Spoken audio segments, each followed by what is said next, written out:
আসসালামু আলাইকুম এভরিওয়ান, কেমন আছেন সবাই? আমি আসছি আমার ছোট খালাদের বাড়িতে। তো খালাদের হচ্ছে মাঠ থেকে ধান কেটে আনা হয়েছে। ওই ধান হচ্ছে মাড়াই করা হবে মেশিন দিয়ে। তো অনেক জায়গায় ভাঙ্গায় বলে যে ধান ভাঙানো হবে। তো আজকে সেই ধান ভাঙাবে, মানে মাড়াই করবে আর কি। তো আমি সেইটাই হচ্ছে আপনাদের দেখাবো গ্রামে কিভাবে ধান মাড়াই করা হয়।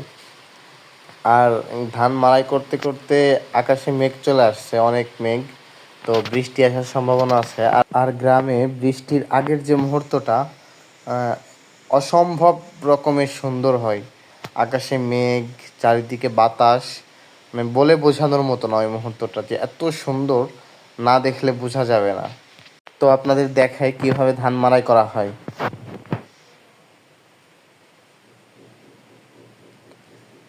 এটাই হচ্ছে গ্রামে ধান মাড়াই করার দৃশ্য। এভাবেই প্রতিটা গ্রামে ধান মাড়াই করা হয় বা মেশিন দিয়ে স্টার্ট দিয়ে